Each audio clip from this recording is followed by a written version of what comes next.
యేసుక్రీస్తు అతి పరిశుద్ధ దివ్యనామంలో మీ అందరికీ నా వందనాలు. ఈరోజు బైబిల్లోని 3వ పుస్తకమైనటువంటి లేవియా కాండం గురించి క్లుప్తంగా ఆలోచించి అర్థం చేసుకోవడానికి ప్రయత్నం చేద్దాం.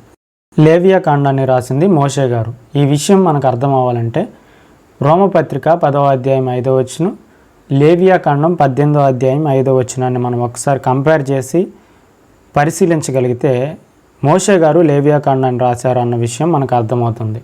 మోషే గారు ఈ పుస్తకాన్ని క్రీస్తు పూర్వం 1450 నుంచి 1410 మధ్యకాలంలో రాసినట్లుగా చరిత్ర మనకి తెలియజేస్తుంది.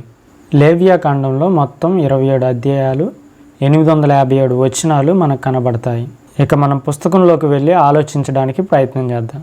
లేవియా కాండాన్ని మొత్తం 4 భాగాలుగా విభజించుకొని చదివినట్లయితే మనకి చాలా చక్కగా అర్థమవుతుంది. అవేంటో ఇప్పుడు తెలుసుకోవడానికి ప్రయత్నం చేద్దాం. మొదటి భాగం దేవుడు కర్పించే బలుల గురించినటువంటి వివరణ. ఇది మనకి లేవియా కాండం 1వ అధ్యాయం నుంచి 7వ అధ్యాయం వరకు కనబడుతుంది. ఈ లేవియా కాండం 1వ అధ్యాయం నుంచి 7వ అధ్యాయం మధ్యలోనే మనకి 5 రకాలైనటువంటి బలులు కనబడతాయి. దహన బలి, నైవేద్య బలి, సమాధాన బలి, పాప పరిహారార్థ బలి, అపరాధ పరిహారార్థ బలి. రెండో భాగం యాజకులను ప్రతిష్ఠించి అభిషేకించడం. ఇది మనకి లేవియా కాండం 8, 9, 10 అధ్యాయాల్లో కనబడుతుంది. ఈ అధ్యాయాల్లో మోషే గారు అహరోను కుమారులను ప్రతిష్ఠించడం, అలాగే వారిని అభిషేకించడం, యాజకులు పాటించాల్సినటువంటి నియమాల గురించి మనకి దేవుడు తెలియజేయడం జరుగుతుంది.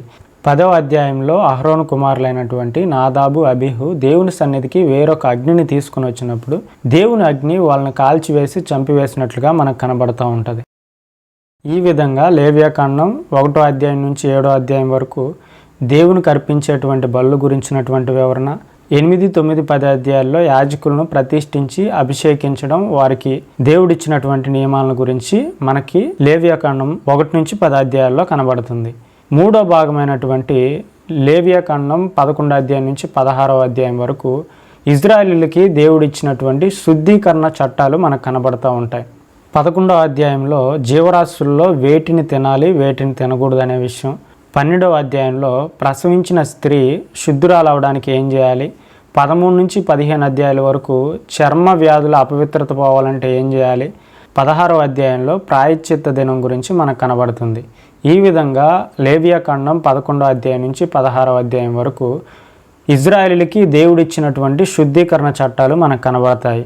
ఇక చివరి భాగమైనటువంటి లేవియా కాండం 17వ అధ్యాయం నుంచి 27వ అధ్యాయం వరకు పవిత్రత పైన చట్టాలు మనకు కనబడుతూ ఉంటాయి. 17వ అధ్యాయంలో అర్పణ ఎక్కడ అర్పించాలనే విషయం గురించి, 18, 19, 20 అధ్యాయాల్లో పవిత్రతను ఎలా కాపాడుకోవాలనే విషయం గురించి, 21, 22 అధ్యాయంలో యాజకులను వాళ్ళు ఏ విధంగా శుద్ధి చేసుకోవాలనే విషయం గురించి, 23వ అధ్యాయంలో ఇజ్రాయేలీల పండగల గురించి, 24వ అధ్యాయంలో దేవుని నామాన్ని దూషిస్తే వచ్చేటువంటి శిక్షణ గురించి, 25వ అధ్యాయంలో విశ్రాంతి సంవత్సరం గురించి, అలాగే సునాద సంవత్సరం గురించి మనకి దేవుడు తెలియజేస్తాడు.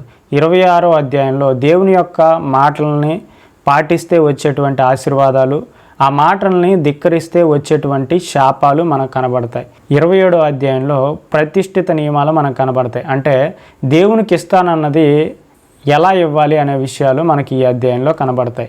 ఈ విధంగా లేవియా కాండం 17వ అధ్యాయం నుంచి 27వ అధ్యాయం వరకు పవిత్రతకు సంబంధించినటువంటి చట్టాలు మనకు కనబడతాయి. ఇప్పటి వరకు చెప్పిన విషయాలన్నీ క్లుప్తంగా తెలియజేసి ముగించడానికి ప్రయత్నం చేస్తాను. లేవియా కాండాన్ని మొత్తం 4 భాగాలుగా విభజించుకొని చదవాలి. మొదటిది లేవియా కాండం 1వ అధ్యాయం నుంచి 7వ అధ్యాయం వరకు దేవునికి అర్పించేటువంటి బలుల గురించినటువంటి వివరణ మనకు ఉంటుంది. లేవియా కాండం 8వ అధ్యాయం నుంచి 10వ అధ్యాయం వరకు యాజకులను ప్రతిష్ఠించడం, అభిషేకించడం గురించి మనకు ఉంటుంది. లేవియా కాండం 11వ అధ్యాయం నుంచి 16వ అధ్యాయం వరకు ఇజ్రాయేళ్ల శుద్ధీకరణ చట్టాలు మనకు కనబడతాయి. ఇక లేవియా కాండం 17వ అధ్యాయం నుంచి 27వ అధ్యాయం వరకు పవిత్రతపై చట్టాలు మనకు కనబడతాయి. అంటే ఇజ్రాయేళ్ల పవిత్రతను గురించినటువంటి చట్టాలు మనకు కనబడతాయి. ఈ విషయాల్ని మనసులో ఉంచుకొని లేవియా కాండంగా చదివితే ఖచ్చితంగా మీకు అర్థమవుతుంది. ఇంతవరకు చెప్పినటువంటి విషయాలన్నీ మీకు అర్థమే అనుకుంటున్నాను. లేవియా కాండంలో మీకు బాగా నచ్చినటువంటి విషయాన్ని కింద కామెంట్ చేయండి. అలాగే ఈ ఛానల్లో అప్లోడ్ చేసే ప్రతి వీడియో మీరు చూడడానికి ఈ ఛానల్ని సబ్స్క్రైబ్ చేసి బెల్ బటన్ నొక్కండి. దేవుడి మాటలు దీవించి ఆశీర్వదించును గాక. ఆమేన్.